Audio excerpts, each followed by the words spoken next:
Hello students, welcome to my channel Sync Physics with Suraj. I am Suraj, your physics guide through your whole journey of class 11, 12, NEET and JEE examination. So in today's video we are discussing about the friction और this video is all about the friction. तो friction से related सारे topic जो भी है, friction के type, friction का graph, friction से related उसका एंगल, सब के सब हम इस वीडियो में देखने वाले हैं. तो आई होप वीडियो के एंड तक आपका फ्रिक्शन से रिलेटेड जो भी डाउट होगा वो क्लियर हो जाएगा. तो वीडियो को स्टार्ट करते हैं बिना किसी टाइम को वेस्ट किए हुए. ठीक है. So basically what is the friction. आप लोगों ने नोटिस किया होगा जब आप किसी पर्टिकुलर सरफेस पे चल के जाते हैं तो वहां पे आपके शूज और सरफेस के बीच में कांटेक्ट होता है, तो उसकी वजह से है ना स्लीपर्स घिस जाते हैं. उसके अलावा जब हमारे टायर्स चल रहे होते हैं कारों के तो एक सर्टेन टाइम के बाद में टायर भी घिस जाते हैं. और जब किसी ऑब्जेक्ट को खींचते हैं, पुल करते हैं अपनी तरफ, तो वहां पे क्या होता है, वो चीज रुकी हुई रहती है, हमको थोड़ा फोर्स लगा के खींचना पड़ता है. ऐसा क्यों होता है? ऑब्जेक्ट और सरफेस के बीच में कुछ तो फोर्स है ना, जो उसके मोशन को अपोज कर रहा है, जो उसके मोशन को रेजिस्ट कर रहा है. ठीक है, वही फोर्स हमारा क्या होता है, फ्रिक्शन होता है. फ्रिक्शन एक एडवांटेज भी है हमारे लिए, फ्रिक्शन एक डिसएडवांटेज भी है, हम उसको आगे देखेंगे. लेकिन पहले मेन बात यह है कि फ्रिक्शन होता क्या है उसको समझ लेते हैं. ठीक है. इफ वी स्लाइड और try to slide a body over a surface, जब हम किसी बॉडी को खींचते हैं, पुल करके स्लाइड करने की कोशिश करते हैं या फिर उसको खींच रहे हैं, and the motion is resisted, तो उसका मोशन को रेजिस्ट करता है एक force by bonding between the body and the surface. तो सरफेस और उसकी बॉडी के बीच में एक बॉन्डिंग बन जाती है.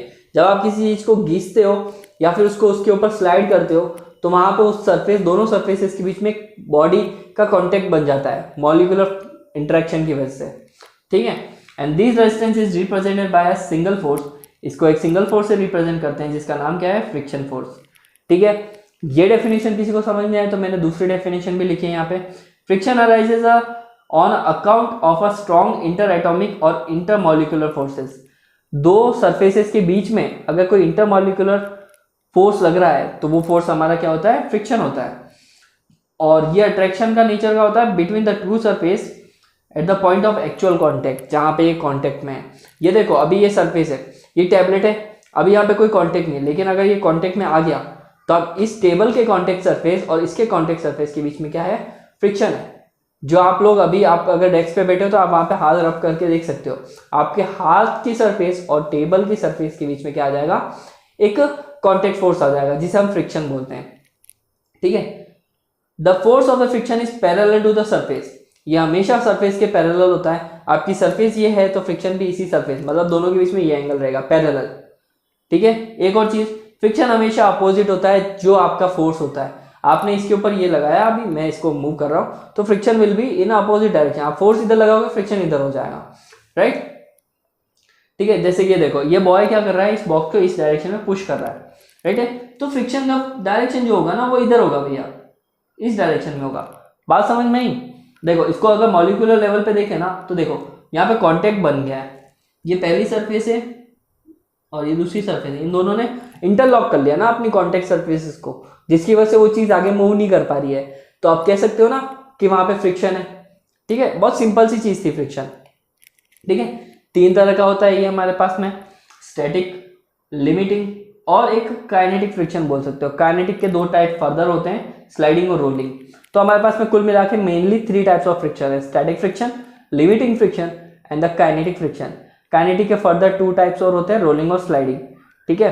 1-1 करके हम सारे फ्रिक्शंस के टाइप पढ़ते हैं. ठीक है. जो हमारे पास में सबसे पहला फ्रिक्शन आता है, ये आता है स्टैटिक फ्रिक्शन. इसको सिंपल सी भाषा में बताऊं ना, स्टैटिक फ्रिक्शन वो फ्रिक्शन होता है जब बॉडी रेस्ट पे होती है. जैसे देखो अभी ये रेस्ट पे. ठीक है. मेरे को एक फोर्स, मैं अगर हल्का सा फोर्स लगाऊं, क्या मूव होगा? नहीं, क्योंकि अभी ये कांटेक्ट में है. एक मैं लगाऊंगा थोड़ा सा लगाया नहीं, ये मूवमेंट में आ जाएगा.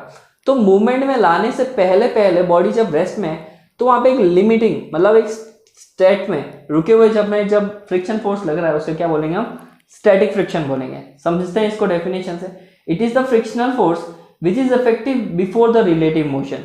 जब तक मोशन स्टार्ट नहीं होता उससे पहले वो इफेक्टिव रहता है. And begins between 2 surfaces in a contact with each other. यहाँ पे 2 सरफेस, ये डेस्क की कॉन्टेक्ट सरफेस, ये टैबलेट की कॉन्टेक्ट सरफेस, और इन दोनों के बीच में जो कॉन्टेक्ट पे बना हुआ फ्रिक्शन है अभी, जब ये रेस्ट पे है तो यही स्टैटिक फ्रिक्शन होता है. और opposes the tendency of relative sliding. ये स्लाइडिंग होने का अपोज करता है. इसको कैसे समझाऊँ मैं? जैसे कि यहाँ पे आप देखिए, अभी मैं अगर इस पेन को यहाँ रख देता हूँ, राइट, ये एक होल्ड पे है ना, अभी ये होल्ड पे होल्ड पे होल्ड पे होल्ड पे होल्ड पे होल्ड पे, और ये स्लाइड करना स्टार्ट कर चुका है स्टडी, ये अब ये स्लाइड करना स्टार्ट हो चुका है, देखो धीरे धीरे नीचे स्लाइड हो रहा है। तो स्लाइडिंग मोशन से पहले जो इसने होल्ड कर रखा था ना अपनी पोजीशन को, यहाँ पे ये देखो अब मोशन में आया, तो उस तरह के फ्रिक्शन को क्या बोलते हैं? Static friction. ये देखो मेरे पास m मास का ऑब्जेक्ट है, वेट इस पे mg लग रहा है नॉर्मल सरफेस से ऊपर की तरफ, और इस पे फोर्स लग रहा है इस डायरेक्शन में, तो फ्रिक्शन डेफिनेटली इस डायरेक्शन में होगा। Friction will always opposite in the direction of applied force, right, sorry, तो अप्लाइड फोर्स के डायरेक्शन में होता है। और इसके बारे में कुछ पढ़ लेते हैं। It's nature is the self adjusting, ये एडजस्ट कर लेता है। क्यों? देखो जो कॉन्टेक्ट सरफेस होगा ना उसके अकॉर्डिंग, अगर ज़्यादा कॉन्टेक्ट रफ सरफेस बनाओगे तो इसका है ना वैल्यू ज़्यादा होगी, ये स्मूथ होगा तो इसकी वैल्यू कम होगी, ठीक है। इसका डायरेक्शन होता है, डायरेक्शन पे डिपेंड होता है और मैग्नीट्यूड पे भी डिपेंड होता है, और स्टैटिक फ्रिक्शन एक सर्टेन लिमिट तक ही होता है, क्योंकि उसके बाद तो वो चीज़ क्या हो जाती है? मोशन में आने लग जाती है। देखो मैं इसको रखता हूँ, मोशन में आने लग जाएगी, आने लग जाएगी, आने लग जाएगी, देखा पहले रुका हुआ था लेकिन बाद में मोशन में आने लग जाएगी, तो एक सर्टेन लिमिट तक ही सहन कर सकता है अपने आप को, और इसकी एक लिमिट रीच हो जाती है। Numerical value of static friction is equal to the external force tendency to generate the relative motion of, जो एक्सटर्नल फोर्स लग रहा है ना, वो जब तक मोशन को अप्लाई नहीं करवा देता, जब तक मोशन बना नहीं देता है, तब तक उसके अंदर जितना भी फोर्स लगता रहेगा ना एक्सटर्नल, वही वैल्यू स्टैटिक फ्रिक्शन की भी आएगी, ध्यान रखना। Maximum value of static friction is called the limiting, एक लिमिट तक ये सहन कर पा रहा है, और ये स्टैटिक फ्रिक्शन लिमिट क्रॉस कर जाएगा, और जब तक ये सहन कर पा रहा है ना, मोशन को अपोज कर पा रहा है ना, कि भाई मैं मोशन में नहीं आऊंगा, मैं रेस्ट पे हूं तो रेस्ट पे लूंगा, तब तक इसने जो लिमिट सहन कर रखी है, लिमिट को होल्ड कर रखा है, उससे हम क्या बोलते हैं? Limiting friction.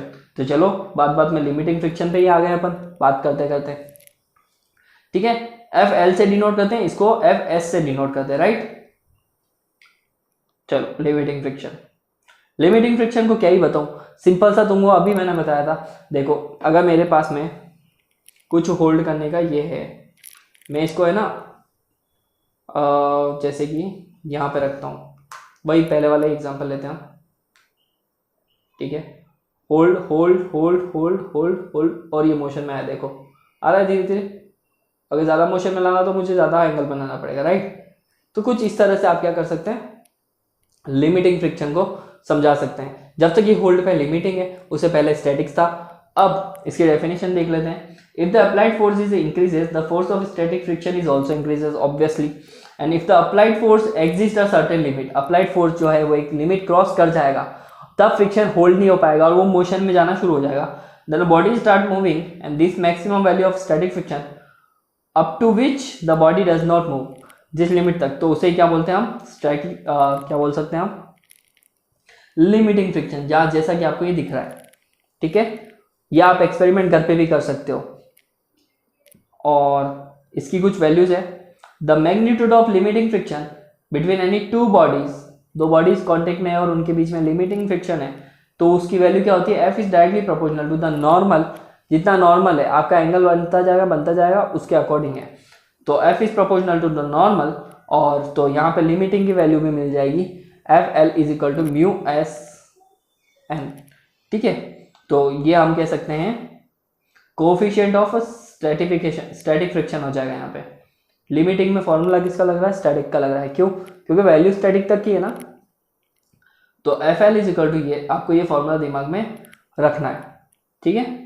इसकी वैल्यूज देख लो एक और।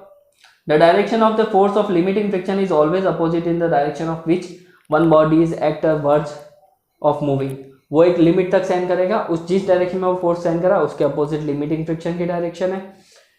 कोफिशिएंट की वैल्यू जो होती है स्टैटिक फ्रिक्शन की, वो एक्चुअल में एफ अपॉन आर है। आप बाहर से कितना फोर्स लगा रहे हो अपॉन नॉर्मल, इन दोनों का रेशियो क्या होता है? स्टैटिक कोफिशिएंट की वैल्यू होती है। ये देखो भैया कि ये आपके मटेरियल पे डिपेंड होती है, हर एक मटेरियल का म्यू एस अलग होता है, ये भी दिमाग में रखना है, ठीक है। इसकी कोई यूनिट नहीं होती है, इसका कोई डायमेंशन नहीं होता है। Value of mu depends on the material, मैंने बोला था मटेरियल पे डिपेंड करता है। Nature of the surface, surface का नेचर कैसा है, सरफेस को स्मूथ बना रखा है तो इसकी वैल्यू कम होगी, सरफेस को रफ बना रखा है तो इसकी वैल्यू ज़्यादा होगी। एंड वेदर ड्राई, वेट, सूखा है, गीला है, स्मूथ है, रफ है, पॉलिश है या फिर नॉन पॉलिश्ड है, इन सब चीज़ों पे है ना म्यू की वैल्यू डिपेंड करेगी। Mu does not depend upon the apparent area of the contact, कितने कॉन्टेक्ट में है उस पर डिपेंड म्यू नहीं करता है। म्यू इन चीज़ों पे डिपेंड करता है, स्मूथ है, रफ है, वेट है, ड्राई है। ठीक है, चलो ये लिमिटिंग फ्रिक्शन था, म्यू की वैल्यू भी तुम्हें समझ में आ गई होगी। चलो यहाँ तक आपको आया समझ में, तो आगे बढ़ते हैं। Next kinetic friction. एक बार बॉडी मोशन में आने लग जाए तो मोशन के टाइम पे जो काइनेटिक फ्रिक्शन लगेगा, सॉरी मोशन के टाइम पे जो फ्रिक्शन लगेगा उसी फ्रिक्शन को हम क्या बोलते हैं, काइनेटिक फ्रिक्शन बोलते हैं। If the applied force is increase further set to the body in a motion, बॉडी अब मोशन में आ चुकी है तो फ्रिक्शन जो अपोज करा है मोशन को उसे क्या बोलते हैं हम, काइनेटिक फ्रिक्शन बोलते हैं।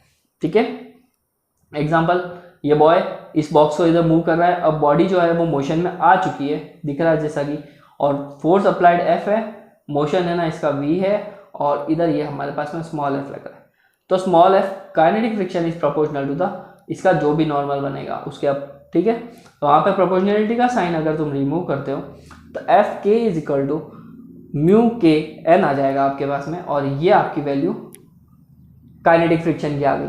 ठीक है, यहाँ पे भी म्यू के कोफिशिएंट ऑफ काइनेटिक फ्रिक्शन है, इसकी वैल्यू भी है ना उन सब चीज़ों पे डिपेंड करती है जो अभी हमने फर्दर पढ़ी थी। ठीक है, किस किस पे, dry, wet, smooth, polished, non polished, इन सब चीज़ों पे, मटेरियल की प्रॉपर्टी, इन पे डिपेंड करता है। So it is the order of the kinetic frictions, limiting friction, static friction. सबसे कम काइनेटिक होता है और सबसे ज़्यादा जो फ्रिक्शन होता है वो स्टैटिक फ्रिक्शन होता है, क्योंकि वो आपको मोशन में लाना पड़ रहा है बॉडी को, और दूसरे लास्ट वाले केस में मोशन में आ चुकी है, तो order will be look like this, static ज़्यादा, उससे कम लिमिटिंग, और सबसे कम कौन है, काइनेटिक है। ठीक है, kinetic friction does not depend on the velocity of the body, body के वेलोसिटी पे डिपेंड नहीं करता है, ये उन चीज़ों पे डिपेंड करता है जो अभी हम पढ़ के आ चुके हैं। ठीक है, काइनेटिक भैया के दो टाइप और होते हैं, स्लाइडिंग, जब आप बॉडी को स्लाइड करते हो तब जो फ्रिक्शन आ रहा है, और रोलिंग, जब आप बॉडी को रोल करते हो। तो इन दो केसेस में आपके पास में रोलिंग और क्या आ जाएगा, स्लाइडिंग। स्लाइडिंग को पढ़ लेते हैं।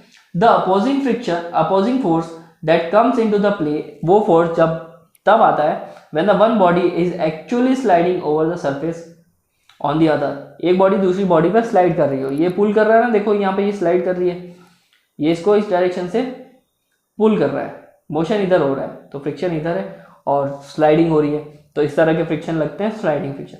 फिर आता है रोलिंग फ्रिक्शन।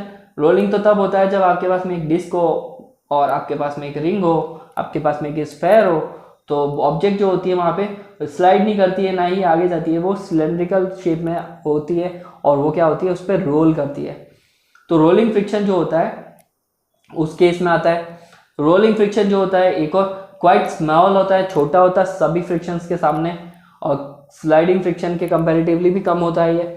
तो देख रहे हो काइनेटिक में सबसे कम रोलिंग आया है, दैट्स वाई कारों के टायर जो होते हैं वो रोल बनाए जाते हैं, क्योंकि देखो तो सही पॉइंट ऑफ कांटेक्ट कितना है, इतना सा पॉइंट ऑफ कांटेक्ट ही कम है, तो भैया क्या होगा, फ्रिक्शन ही कम लगेगा। Rolling friction is directly proportional to the reaction, R ऊपर लग रहा है उस पर, and inversely proportional to the radius of rolling cylinder, और भी रेडियस पे डिपेंड करता है, ये किस पे डिपेंड करता है, नॉर्मल पे। तो इसका फॉर्मूला हो जाएगा F rolling is equal to mu N upon R, this is our formula. ठीक है, the velocity of point of contact with respect to the surface remains zero. अच्छा, ये चीज समझानी बहुत इंपॉर्टेंट है, समझना इसको। ठीक है, देखो वेलोसिटी जो है ना पॉइंट ऑफ कांटेक्ट, जैसे कि यहाँ पे पॉइंट ऑफ कांटेक्ट है इसका सरफेस के साथ में, ठीक है, लगभग जीरो रहती है। ऐसा क्यों, वो पार्टिकल जो है वो आया यहाँ पे, थोड़ी देर के लिए होल्ड हुआ, माइक्रो सेकेंड के लिए, देखिए पॉइंट ऑफ कांटेक्ट वाले को हमेशा वेलोसिटी को क्या मानेंगे, zero. And all the time although the centre of a wheel moves, centre move करेगा, लेकिन पॉइंट ऑफ कांटेक्ट पे जहाँ पे भी होगा उस पार्टिकल की वेलोसिटी क्या होगी, जीरो होगी फ्रिक्शन में, रोलिंग में। ठीक है, अब ध्यान रखना रोलिंग फ्रिक्शन जो है वो कांटेक्ट बहुत कम बनाता है, इसी वजह से टायर्स को क्या बनाया जाता है, स्फेरिकल बनाया जाता है। सॉरी, एक्चुअल में कल रात को नींद पूरी नहीं हुई थी इसलिए उबासी आ गई। Advantages and disadvantages of the friction, friction के क्या एडवांटेजेस और फ्रिक्शन के क्या डिसएडवांटेजेस हैं। पहला एडवांटेज, पहला ये है कि वॉकिंग जो है फ्रिक्शन की वजह से पॉसिबल है। फ्रिक्शन नहीं होता तुम चलते किस पे, स्लिप ओवर ही करते, इधर उधर क्या होता है तुम्हारा, स्लिपिंग ही होती रहती और इधर उधर स्लाइड करते रहते, गिरते पड़ते रहते। Second, two bodies stick together, इनके बिना कोई चीज़ें स्टिक नहीं हो सकती।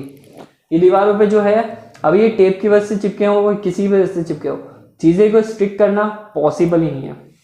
ब्रेक्स जो होते हैं फ्रिक्शन की वजह से अब हो पा रहे हैं, बिना फ्रिक्शन के ब्रेक नहीं लगा पाते तो तुम्हारी कार स्लाइड करती हुई टकरा जाती किसी से भी। राइटिंग पॉसिबल है, राइटिंग भी इसकी वजह से पॉसिबल है। इंक जो है वो आगे मूव नहीं हो पाती। मोशन जो है एक बॉडी से दूसरे बॉडी के पार्ट्स में मूवमेंट मोशन का, वो फ्रिक्शन की वजह से पॉसिबल है। ऐसा नहीं होता तो जो चीज़ें रोल करनी होती है हमें, हम उसको नहीं कर पाते हैं। इसके डिसएडवांटेजेस वो तो बहुत भारी है। डिसएडवांटेजेस क्या है फ्रिक्शन में कि भाई ये जो हमेशा अपोजिट करता है रिलेटिव मोशन को, तो जिसकी वजह से बॉडी जो कांटेक्ट में होगी एक्स्ट्रा एनर्जी यूज करेगी। तुम अगर मोशन में जा रहे हो और बॉडी को क्या है अपनी स्पीड बनाए रखी है, तो फिर वो एनर्जी को वेस्ट करेगी वहां पे। तो फ्रिक्शन एनर्जी को वेस्ट करवाता है एक्स्ट्रा, ताकि हम फ्रिक्शन से ओवरकम कर सके, जिससे एफिशिएंसी हो जाती है मशीन की खराब। मशीन की एफिशिएंसी 100% से रिड्यूस होकर नीचे तक आ जाती है। Second, friction causes wear and tear, body parts फट जाते हैं, टूट जाते हैं, घिस जाते हैं फ्रिक्शन की वजह से। Friction forces result in the production of heat, friction की वजह से हीट क्रिएट होती है, और हीट क्रिएट होगी तो मशीनरी को वो क्या करेगी, डैमेज करेगी। लेकिन सर्दियों में तो हम इसका फायदा उठाते हैं ना, हाथ को रख करके हीट लेके आके गालों पे लगाते हैं, ठीक है। तो वो तो जिसका जैसा है, जो जहाँ पे डिसएडवांटेज और एडवांटेज उसको यूज करना चाहे। तो ये कुछ ग्राफ है, it is a graph between the kinetic friction, static friction and limiting friction. तुमको समझाता हूँ, बहुत सिंपल सा ग्राफ है। देखो मैंने क्या बताया था, स्टैटिक फ्रिक्शन एक लिमिट तक ही सहन कर पाता है। मैं इसको फोर्स लगा, नहीं मूव हो रहा, नहीं मूव हो रहा, अब हुआ, ठीक है। तो अब हम क्या कर सकते हैं, इसको सर्टेन लिमिट तक बढ़ाएंगे बढ़ाएंगे बढ़ाएंगे, बट स्टैटिक फ्रिक्शन की क्या है, वो एक लिमिट पे रीच हो जाता है, जिसको बोलते हैं हम ए पॉइंट जो ग्राफ में शो कर रहा है वो क्या शो कर रहा है, लिमिटिंग फ्रिक्शन। अब वो थोड़ी बॉडी का मोशन बढ़ गया, लिमिटिंग फ्रिक्शन गिर गया, बॉडी मोशन में काइनेटिक पे आ गई, तो यहाँ पे ए टू बी वो कौन सा, लिमिटिंग फ्रिक्शन। फिर वो बी से सी जो है हमारे पास में, ये कौन सा फ्रिक्शन है, काइनेटिक। तो बड़ा बड़ा बड़ा बड़ा बड़ा बड़ा स्टैटिक फ्रिक्शन में फोर्स अप्लाई होता गया, एक लिमिट तक उसने लिमिट तक स्टैटिक फ्रिक्शन को होल्ड करके रखा, आफ्टर दैट वो गिर गया। तो ए टू बी हमारे पास में कौन सा आ गया, लिमिटिंग फ्रिक्शन, और बी टू सी हमारे पास में क्या आ गया, kinetic friction. So this is our graph. बहुत सिंपल तो था, बहुत इजी था ना। ये फोर्स के बीच में और किस में, अप्लाइड फोर्स के बीच में लगाया गया है, फ्रिक्शन और अप्लाइड फोर्स के बीच में, ठीक है। अप्लाइड फोर्स बढ़ाते गए बढ़ाते गए बढ़ाते गए, आपकी एक लिमिट तक लिमिटिंग फ्रिक्शन बढ़ा, फिर बी पे आया तो आपको लिमिटिंग फ्रिक्शन गिर गया और काइनेटिक में आप पहुंच गए, ठीक है। तो ये कुछ ग्राफ था, और ये जो नीचे थ्योरी लिख रखी है मैंने इसको यही एक्सप्लेन कर रखा है। देखो, part O A of the curve represent the static friction, it values increases linearly with the applied force. आप जैसे जैसे अप्लाइड फोर्स बढ़ाते जाओ, आपकी वैल्यू बढ़ती जाएगी 0 से a तक। फिर at the point a the static friction is maximum, this represent the limiting friction, तो यहाँ पे आएगा अपने पास में FL, लिमिटिंग फ्रिक्शन। फिर a के बाद में beyond a the force of friction is seen to decrease, गिरता हुआ दिखेगा क्योंकि काइनेटिक फ्रिक्शन आ चुका है अब वहां पे। तो ये यहाँ से गिर गया, तो यहाँ पे आप आ गया FK, और ये भैया कौन थे, FS। तो ये ग्राफ आपके पास में आता है। ग्राफ इंपॉर्टेंट है, पूछा जाता है MCQs वगैरह में, ठीक है। एक्सप्लेन करने के लिए भी पूछा जा सकता है, ध्यान रखना, it's depend on the examiners point of view. Next, इतना सब पढ़ लिया है आपको, एक लास्ट टॉपिक पढ़ लेते हैं, फिर हम आपको बताते हैं आज की वीडियो में क्या क्या था, रिवाइज करवा लेते हैं फटाफट। एंगल ऑफ फ्रिक्शन, आप फ्रिक्शन के साथ में एंगल ऑफ फ्रिक्शन क्या होता है वो कैसे निकालते हैं, ठीक है।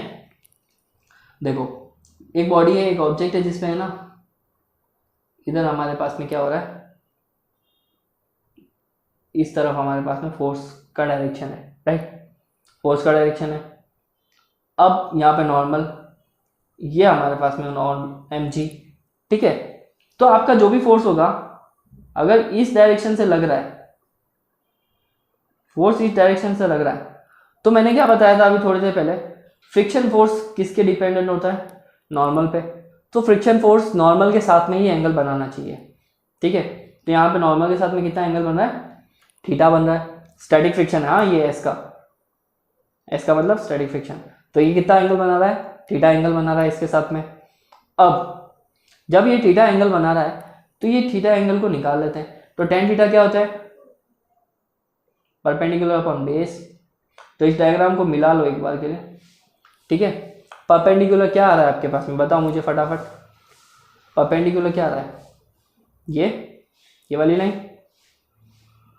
राइट। और ये इसके सामने है तो ये एफ हुआ परपेंडिकुलर। बेस क्या होगा, दिस आर होगा ना बेस, तो बेस ही हो गया। तो यहां से हमारे पास में tan theta is equal to perpendicular upon base, जहां से एफ अपॉन आर तो हमको पता था ऑलरेडी। देखो एफ अपॉन आर कहाँ गया,